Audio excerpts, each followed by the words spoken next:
o con una de cada 3 personas en el mundo identificándose como cristiana, es el acontecimiento más importante en la historia de la humanidad.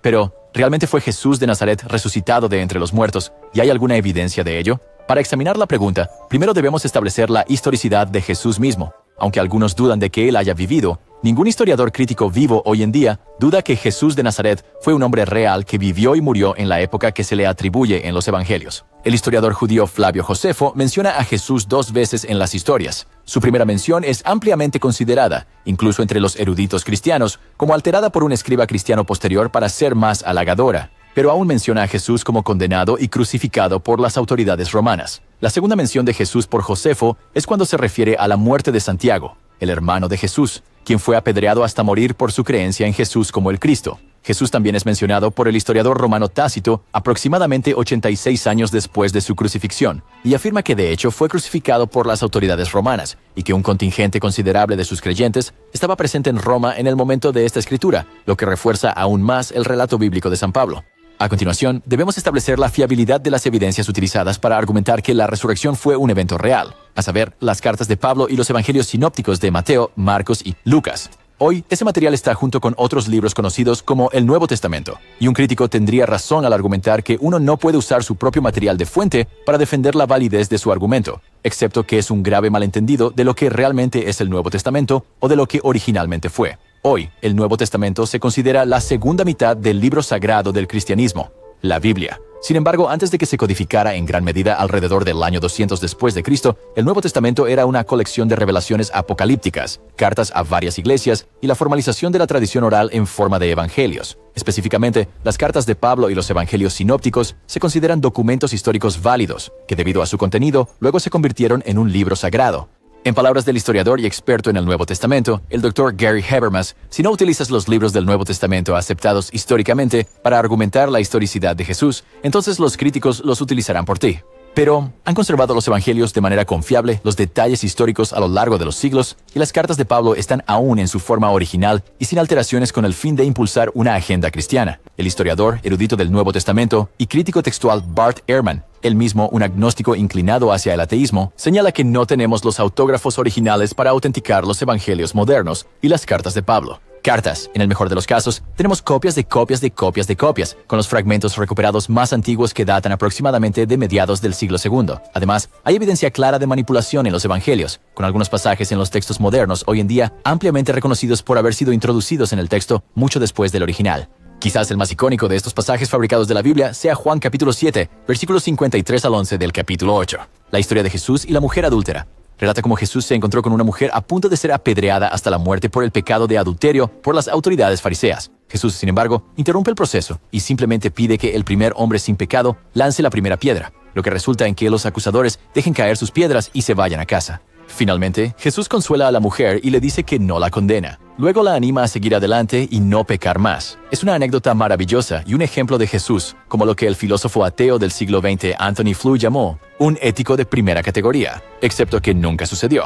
La historia fue fabricada e insertada por un escriba desconocido en el texto, y es solo un ejemplo de varios. Al cuestionar más a fondo la fiabilidad histórica de los evangelios, Ehrman también señala que entre varias copias antiguas sobrevivientes de los textos bíblicos hay miles de errores y que las primeras versiones escritas de los evangelios y las cartas de Pablo no se crearon hasta décadas después de la muerte de Jesús, dejando mucho margen para que se omitieran, olvidaran o fabricaran completamente detalles. La primera carta de Pablo a la iglesia de Corinto no fue escrita hasta el año 55 después de Cristo, con el evangelio de Marcos siendo escrito en el año 70 después de Cristo, Mateo en el año 80 después de Cristo y Juan en el año 95 después de Cristo. Es una diferencia de 25 a 65 años después de la muerte de Jesús. Entonces, con historias inventadas, miles de errores textuales en las copias más antiguas disponibles y una brecha temporal tan grande entre la muerte de Jesús y el registro de su historia, ¿hay alguna razón para pensar que el Nuevo Testamento es históricamente fiable? Está bien establecido que las enseñanzas sobre Jesús se esparcieron rápida y ampliamente poco después de su muerte. Dentro de tan solo 2 a 3 años después de la crucifixión, las autoridades judías ya estaban persiguiendo a los cristianos por todo el cercano Oriente. en un intento de exterminar lo que consideraban como un culto herético. La amplia difusión geográfica del conocimiento cristiano esencial sobre Jesús y los eventos de su vida hace que sea increíblemente improbable que hayan ocurrido revisiones importantes sin ser descubiertas. Si, por ejemplo, los líderes cristianos en Roma quisieran cambiar en gran medida un hecho central de la vida, muerte o enseñanzas de Jesús, los creyentes en África, que tiene una de las comunidades cristianas más antiguas del mundo, comunidades habrían identificado inmediatamente la manipulación.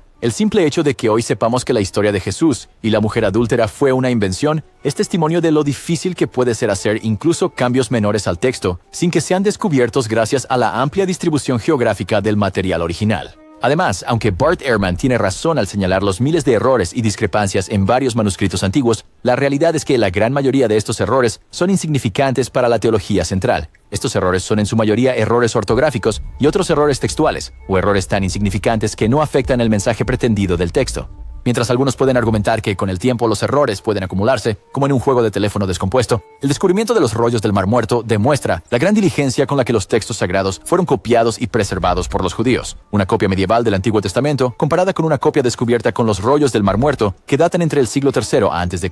y el siglo I después de Cristo, mostraron que había sorprendentemente pocas diferencias en el texto, y una vez más, la mayoría eran errores de copistas. Los primeros cristianos, siendo ellos mismos exjudíos devotos, habrían tratado sus textos religiosos con la misma reverencia y extremo cuidado por la precisión. Además, aunque no tenemos los autógrafos originales, sí tenemos muchas copias preservadas de algunos de los escritos de los primeros padres de la Iglesia sobre los propios evangelios. A partir de sus reflexiones sobre estas versiones más antiguas de los evangelios, podemos estar seguros de que, de hecho, tenemos una colección increíblemente bien preservada, que, si no perfectamente, refleja con extrema precisión el contenido y el mensaje de los autógrafos. El profesor Ehrman señala correctamente las discrepancias en los relatos del Evangelio como prueba de que no son confiables. Solo en el descubrimiento de la tumba vacía, los evangelios varían en su narración. Mateo afirma que María Magdalena y la otra María fueron a la tumba.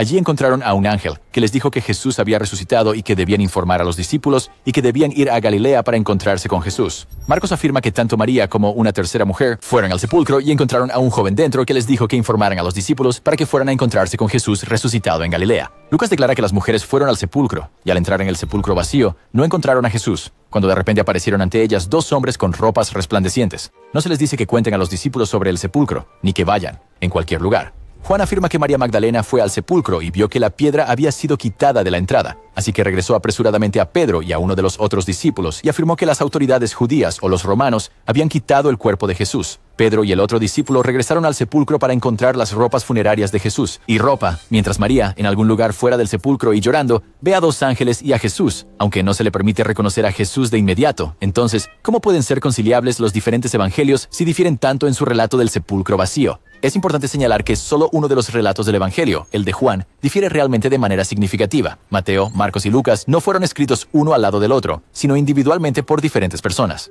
Por lo tanto, no es sorprendente que difieran ligeramente en su narración histórica. Ninguno de esos tres evangelios se contradice con los otros, simplemente mencionan detalles que son importantes para ellos. Mientras que Lucas parece afirmar que un grupo de mujeres fue al sepulcro, Mateo y Marcos no omiten la posibilidad, simplemente se concentran en dos de las mujeres de ese grupo, importantes para el escritor. Lucas tampoco dice que a las mujeres se les instruya a decirles a los discípulos o decirles que vayan a Galilea para encontrarse con Jesús allí, pero la omisión de este detalle no significa que no sucedió. El escritor de Lucas podría haber asumido muy correctamente que esta parte de la historia era tan conocida que no era necesario agregarla a su relato. La presencia de los ángeles también es complementaria, ya que Mateo y Marcos podrían haber elegido centrarse en el ángel importante, el que habla. Juan es el único evangelio que difiere significativamente y por lo tanto no se considera un evangelio sinóptico. Sin embargo, eso es consistente con el tema general de Juan, que explora quién era Jesús, no lo que Jesús hizo históricamente. La mayoría de los historiadores aceptan este hecho y no consideran a Juan como un documento puramente histórico de todos modos. Y tampoco deberíamos. Como podemos ver, entonces, las diferencias en las narraciones del Evangelio son insignificantes para los hechos centrales y ve, en gran medida, una cuestión de enfoque, más que discrepancias irreconciliables. Para comparar, consideremos los relatos de los supervivientes del Titanic. Muchos de ellos juraron que el barco se hundió sin partirse en dos, mientras que el resto juró que vieron que el barco se partió físicamente. Sin embargo, nadie dudó de que el barco se había hundido, o cualquier de los eventos inmediatamente después del hundimiento. Además, si los relatos evangélicos hubieran sido perfectamente precisos entre sí, casi con certeza habrían sido colaborados, dañando seriamente su valor como documentos históricos. Por último, mientras que ningún historiador serio objeta la brecha de tiempo entre los evangelios y la muerte de Jesús como motivo de preocupación por inexactitud,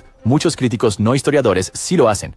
Después de todo, ¿qué tan precisa puede ser una cuenta histórica si se escribe décadas después de la muerte del sujeto? Primero, esto ignora la fuerte tradición oral de los antiguos judíos. En el primer siglo, muy pocas personas sabían leer o escribir. Así, muchas personas dependían de la narración oral de la historia, y especialmente de los textos religiosos, con un énfasis muy fuerte en la precisión. Para un judío devoto, la idea de deformar las escrituras sagradas recordándolas mal era una herejía impensable. Esta fuerte tradición oral también habría estado presente en los primeros cristianos, ellos mismos judíos recientemente convertidos. A continuación, aunque los primeros escritos sobre Jesús datan de 25 años después de su muerte, el hecho de que tengamos al menos 11 fuentes históricas sobre Jesús dentro de un siglo de su muerte hace de Jesús de Nazaret el estándar de oro para los historiadores antiguos. Tomemos por ejemplo a Alejandro Magno, de quien no hay una sola clase de historia en el mundo que no cuente sus hazañas. Sin embargo, las fuentes más antiguas disponibles para Alejandro datan de más de 300 años después de su muerte. ¿Y qué hay de Tiberio César, el emperador del Imperio Romano durante la vida y muerte de Jesús? Seguramente, si alguien debía estar bien documentado, sería el líder del imperio más poderoso de la época. Sin embargo, aunque existe una fuente contemporánea, es altamente poco fiable para los historiadores, ya que habla de manera demasiado personal.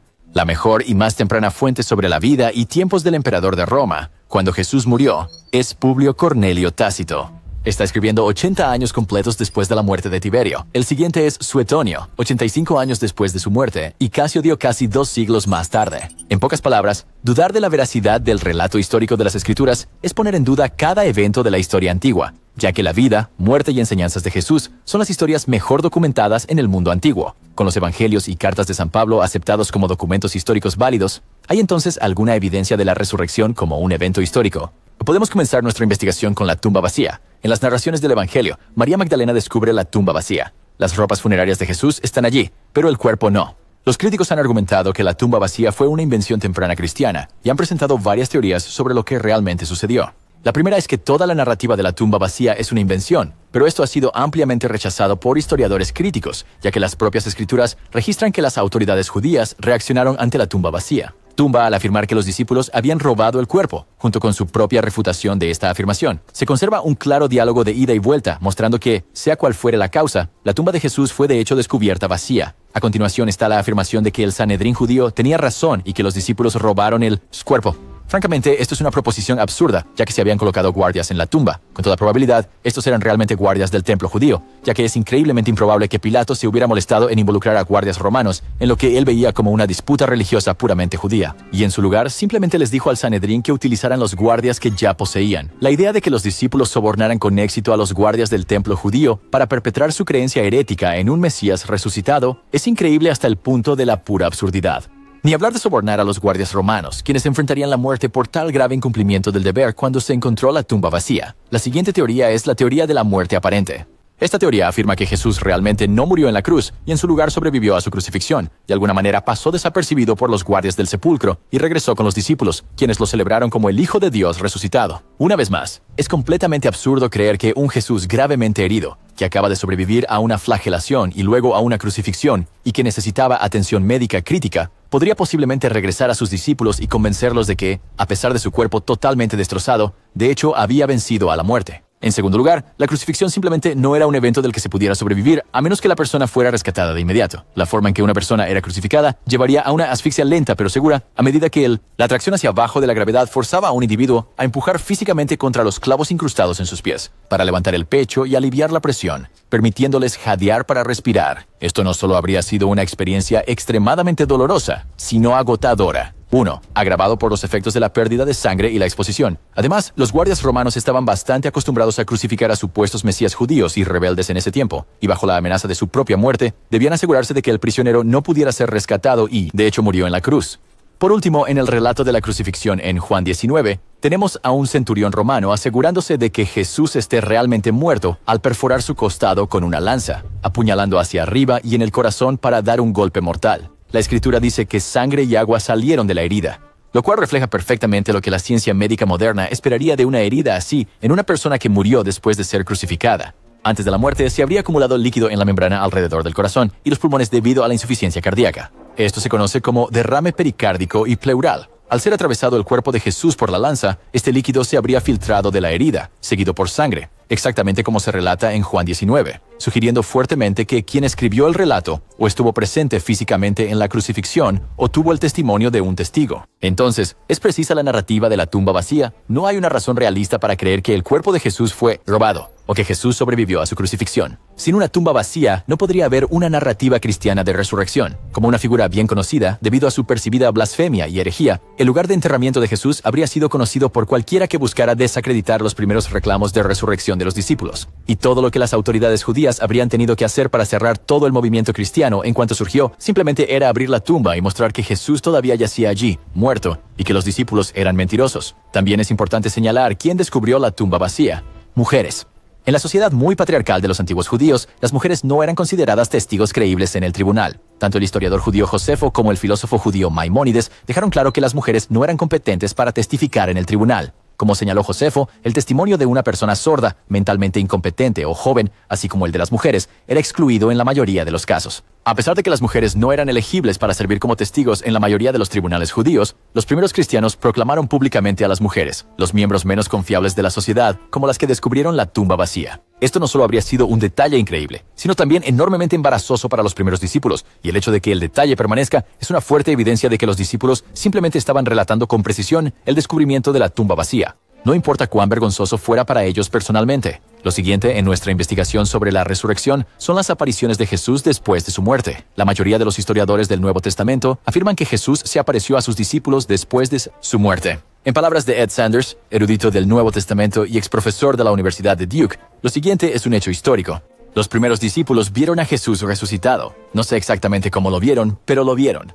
La mayoría de los críticos, incluido el filósofo ateo del siglo XX Anthony Flew, se suscriben a la teoría de la alucinación para explicar las apariciones post-mortem de Jesús. Esta teoría postula que los discípulos sufrieron alucinaciones inspiradas por el dolor y confundirlos con la aparición corporal real de un Jesús resucitado. Sin embargo, hay serios problemas con esa teoría. Primero, cualquier creencia en la resurrección de Jesús debida a una alucinación podría haber sido fácilmente desmentida por las autoridades judías simplemente comprobando la tumba y encontrando el cuerpo todavía allí. Segundo, como lo establece la ciencia médica, las alucinaciones no pueden crear ideas nuevas. Simplemente funcionan dentro del marco mental preexistente. Como judíos devotos, los discípulos no tenían ninguna creencia, y mucho menos una idea, de una resurrección corporal que antecediera al fin de los tiempos. En la fe judía, la resurrección solo ocurría en el último día, cuando Dios dictaba su juicio y llamaba a los fieles a vivir en el paraíso. Antes de que ocurriera este evento, no podía haber resurrección de los muertos. La reanimación de los recientemente fallecidos, muy parecido a lo que sucede en nuestros hospitales modernos todos los días, ciertamente era posible. Pero no una resurrección a un cuerpo glorificado, como describieron los discípulos de Jesús. Por lo tanto, una alucinación no podría haber convencido al judío devoto de que el evento en el que no tenía base para creer había ocurrido. En segundo lugar, las probabilidades de que todos sus discípulos fueran al menos lo suficiente como para impulsar la iglesia cristiana, todos sufriendo alucinaciones por duelo, son astronómicas hasta el punto de ser una vez más absurdas. No hay un solo otro caso registrado como este en la historia médica verificada. Además, está bien documentado que Jesús se apareció a grupos de discípulos al mismo tiempo, y las alucinaciones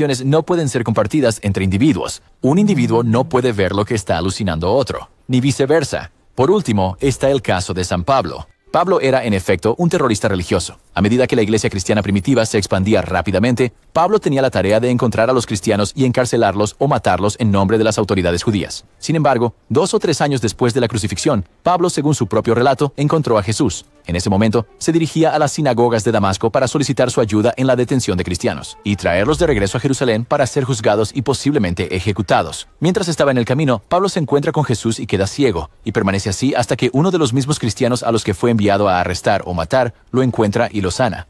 En Los orígenes psicológicos del mito de la resurrección, Jack Kent argumenta que Pablo sufría de trastorno de conversión.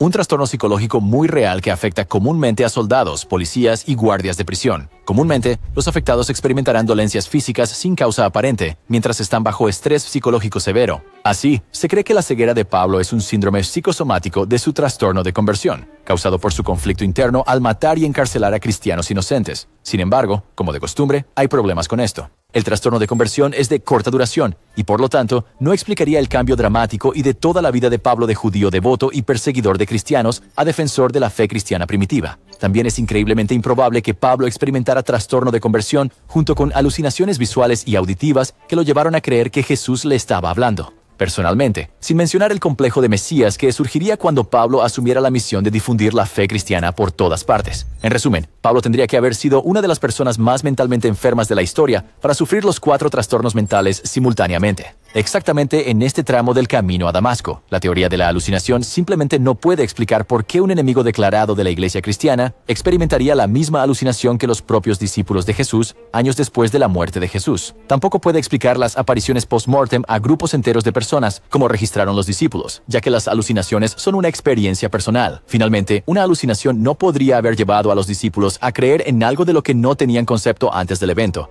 a saber, la resurrección preapocalíptica de su antiguo maestro. Lo siguiente es el cambio notable en las vidas de los discípulos como resultado de sus encuentros post-mortem con Jesús. Como se dijo sobre Pablo, las alucinaciones simplemente no conducen a cambios ideológicos de por vida, y los discípulos claramente experimentaron cambios ideológicos y teológicos traumáticos y sin precedentes prácticamente de la noche a la mañana como resultado de sus experiencias después de la crucifixión. Inmediatamente después de la muerte de Jesús, los discípulos se escondieron, temerosos de que las autoridades judías los crucificaran a ellos también. No se puede subestimar lo devastadora que fue la crucifixión para los discípulos. No solo habían perdido a su maestro, sino que había sufrido la muerte de un criminal, tan aborrecible para la sociedad judía que se creía que aquellos que eran crucificados no experimentarían la resurrección en el día final. A los ojos de los discípulos, Jesús no se había mostrado diferente de las docenas de otros mesías judíos autoproclamados que vinieron antes y después de su muerte. Sin embargo, sabemos que dentro de meses de la resurrección, posiblemente incluso semanas, los discípulos proclamaban audazmente la resurrección de Jesús. Esto estaba evidenciado por 2 hechos. El primero es que la iglesia cristiana se había expandido tan rápidamente que Pablo estaba en camino para erradicarla en Damasco solo 2 o 3 años después de la muerte de Jesús. El segundo es lo que se conoce como el Corintio,